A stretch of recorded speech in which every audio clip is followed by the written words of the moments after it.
Hello and welcome to Teckno Tuesdays. My name is Kendrick Bender. I am along with Phil the Wombat. Derek Moss. AJ Savopoulos. Sweet. So what have we got first on the subject list, Mr. Phil? Oh, I wanted to talk about this last week. I wanted to ask people what they think the most significant strategies are going to be this year on FTC. Well, I'm thinking that the normal game isn't quite going to be as the driver. The Anyone else have a strategy? teleop period is not going to be as important this year because it doesn't consist as many points as the end game and as the autonomous. I think the middle game is going to be critical because that's going to be the deal breaker because everybody's going to be all like the big points are in autonomous and the end game. So it's safe to assume that all of the robots are going to be able to do all of the autonomous and end game stuff. So really what it comes down to then is who can do the middle game better because that's where you're going to get the points uneven. But otherwise all the points would be just exactly the same and it'd be a tie. I feel like that was assumed last year though with autonomous and almost no one could score the autonomous ring every time. Yeah, it was a bummer. Yeah. Well, on another note, I think, at least for me, the most important part would be being able to raise the flag really quickly and be able to hang at the same time. Within the last 30 seconds. You don't mean at the same time, you mean one after the other. One after the other, yeah. That would be incredibly impressive. That would be pretty cool. Yeah, have a mini-bot come out. That's a really A long long robot. stick. Yeah, we could do that. I guess we forgot to mention Derek Moss is our special guest this week. Oh, yeah. Doop, doop, doo. Not necessarily a normal, but who knows? And he's wearing his Canada A shirt today, so... Good luck to us.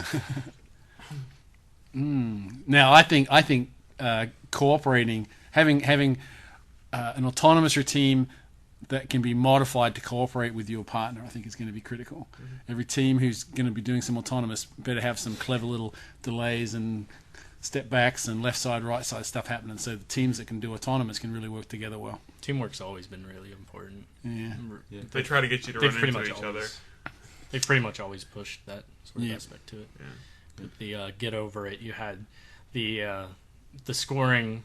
The rolling goals were on opposite sides of the field, so you had to cross to get it. Or if you had a good team partner, or if you were a good team partner, you could actually push the rolling goals over to your side of the field like right away before you got any scores in them. And you might have to balance with your other teammate, which sometimes worked, sometimes didn't. So we're using Google Docs this year for our engineering notebook, and actually I'm on another robotics team, and we've decided to use Google Docs for a lot of that too. How's that work, Kendrick? Google Docs is really awesome. So we basically have a folder set up, and it contains all of our... It has subfolders, such as pictures, sketches, and one of them is an engineering notebook. And so what we can do is we can upload all the pictures we take of at practice, and we can actually have our team members write about them during the week, so that while we're at practice, while we're in meeting, we don't have to take any time to write about stuff in the engineering notebook. And how's that working out? Well, a lot of people don't tend to do it during the week, so they end up doing it during practice. But it is an option. In theory, it works really well. And if they do it during the week, they don't have to do it. They don't have to do it during practice. And with the other team, we came up with a to-do list spreadsheet, and we've created a form with Google Docs, so you can actually submit items for the to-do list. So you can say, this is what we need to do, this is who is going to do it, and this is how soon we can expect that project to be done. It'll also send out warnings, email warnings, whenever it's past due or near due. I like that. Can you duplicate one for the... Because Kendrick's talking about the Project Kraken mate team. Can you duplicate that for the Project Phoenix team? Yeah. Excellent. Just copy the whole folder. Sounds really nice. Nice. And maybe change the names that you can To protect the innocent. Yeah. Yeah. Overall, Google Docs is a really awesome, really powerful tool. I feel it's a bit underused. The only thing you got to watch out for, of course, is everything you do on Google Docs, they own. Oh. Well, not that they own it exclusively, Yeah. but they can do whatever they want with it at that point, you know. Like, shut it down one day. Go, oops, sorry. Yeah. And that's where the Google Drive, you can actually have it set up so it'll transfer to your hard drive. So it'll be like a Dropbox. I assume everyone knows what Dropbox is, but so whenever a file is changed either on Google Docs or on your hard drive, it'll just update it all, and so then you have a copy on your hard drive itself as well. So it's syncing to your hard drive. Yeah. Cool. Which is also really cool. So Google has access to your hard drive. That's right. Ooh. Does that mean they own a partition of your hard drive? I don't know, but yeah, that is kind of scary a little bit. Boy, There. I'm going to have to start charging them for hard drives. That's the one thing I'm worried about with all this so-called cloud computing is the person you're sending that to has all of your information on it, and Yep. they can use it any way they really want to. Clever of them, wasn't it? Yes, it was. That's why, as far as mass storage goes, I prefer external hard drives to the cloud. Plus, with our internet net, it would just take too long to upload all the files and sync all the files. Yeah, Yeah, the day around that your here. power goes out and you don't have any internet connection, it really sucks to have everything on the cloud. Let me tell you from experience. Oh, that's really bad. And with slow internet, like most of us have around here, And It's the power outages like we have around here. That's with right. all the snow. Yeah, That's I right. think it was like 3 weeks last year in a row, or at least for us, because A lot of it. the first 2 weeks Sandy hit, and then right after we got our electric back, my uncle cut down a tree and down the power line. But he was popular. Yeah, I think he got like 300 some houses out of power. Man. Phil, Yeah. would you mind telling us a bit about your history, particularly what you did with the Titanic? Whew. Boy, that's hard to squeeze into one mouthful. Okay, so my history. So I've always been into embedded computing, and that's where computers are in machines versus desktops and stuff. And quite a while ago, I started doing underwater robotics, working for a couple of different companies. But sort of long story short, too late. A few years back in 98, 89, one of those, a friend of mine who had his own startup ROV company that's remotely operated vehicles, he got a contract to do some work on a Titanic mission. And it was one of those deals where he got the contract, then he had to build his robot because he'd sort of oversold it a little bit. But anyway, so he needed some help with some software. So I told him I didn't want to do it first time because I thought he was crazy. And then 2 weeks before he had to go off to sea, he still didn't have anyone to do his software. So he convinced me to go with him. And so I was writing the software out on the boat on the way to the Titanic site, which was not the best thing. I get seasick. But there you go. So it was kind of fun. It was the mission where they pulled up the big piece, in quotes. Can't see my fingers, so it's like the big piece, a large piece of the Titanic, and there are a bunch of ships out there, and we were out there. Our robot actually never got in the water, which is kind of disappointing. But we were a backup. We were a backup robot in case the big one failed. So I guess it's a good thing that it's a good thing that you weren't programming the actual robot on the way out. Yes. Yeah. Well, I mean, it would have been had the other one not worked. They would have put ours in, and yeah, that would have been bad. Do you think it would have worked? It could have. Because in my experience with software, you normally don't just do it and then Well, go you know, for the it. You have to test. yeah, and the problem was not only was the software not tested, but the electronics were not tested, and the hardware wasn't tested. So it could have been a few problems along the way there. Or could have all worked perfectly. But which we all know never I happens. did actually. I mean, it was at one point. It was running on the. We had it hooked up to the control station. It was on the deck, and never got, like I said, never got in the water. But I was turning the lights on and controlling thrusters, so there was a possibility. Oh. So Yes. it would have been its first time. It would have being in been the water. a scary. Yes, it would have been letting scary your for kid Mr. go to- Phil. Letting your kid go to school. Worse for than the that. first time. Worse than that.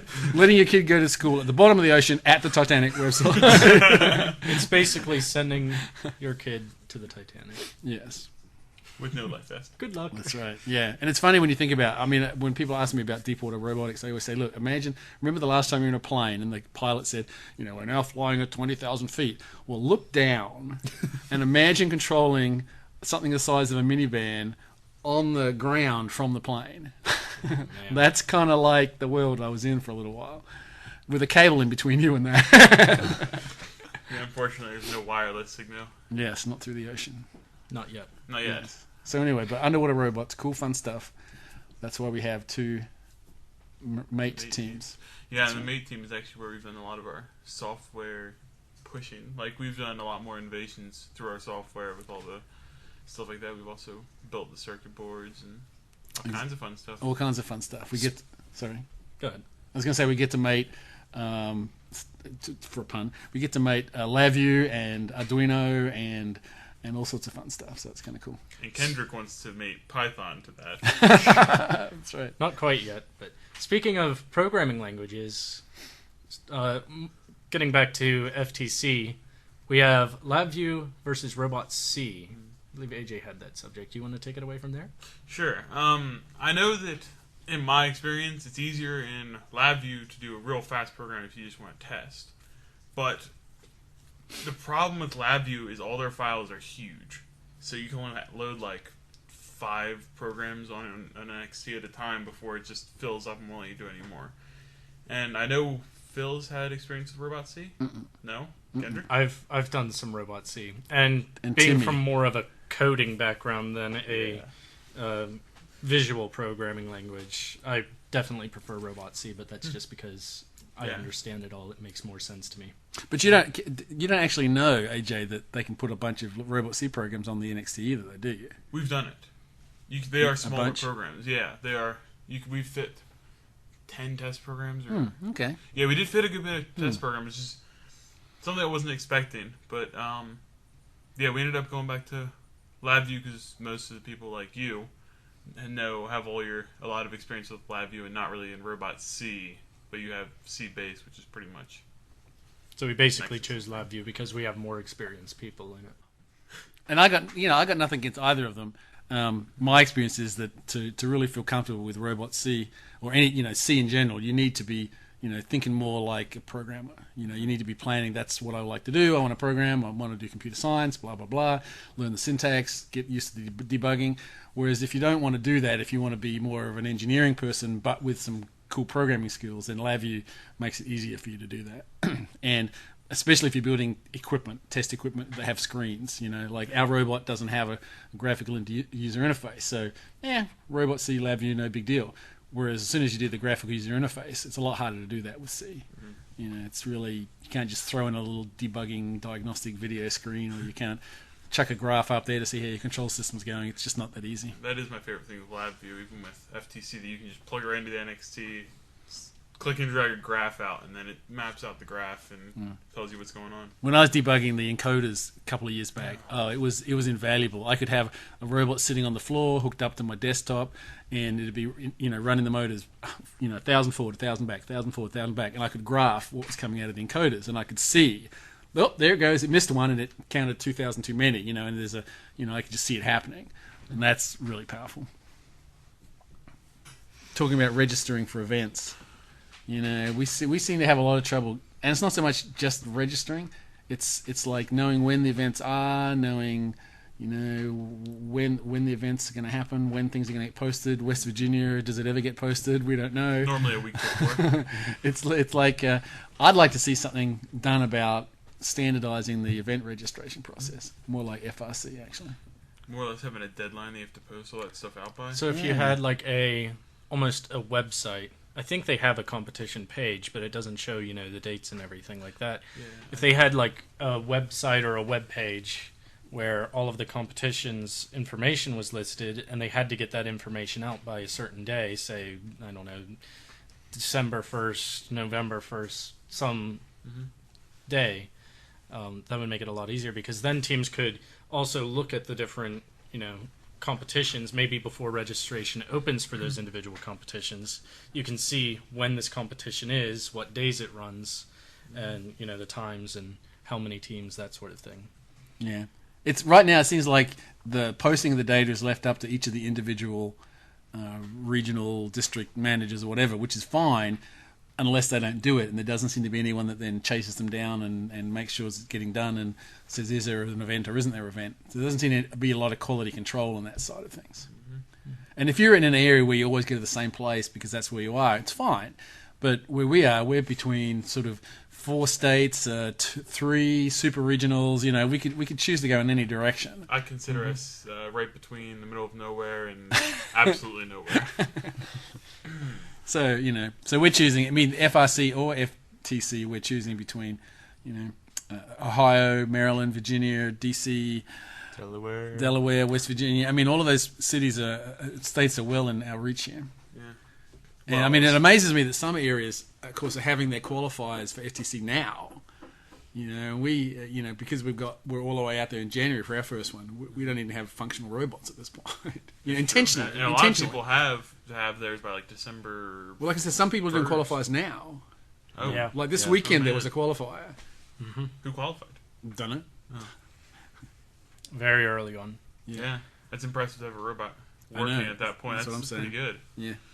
I also think that they should, for the sign up, it should all be on that one website, so you don't have to send emails and everything. It should be.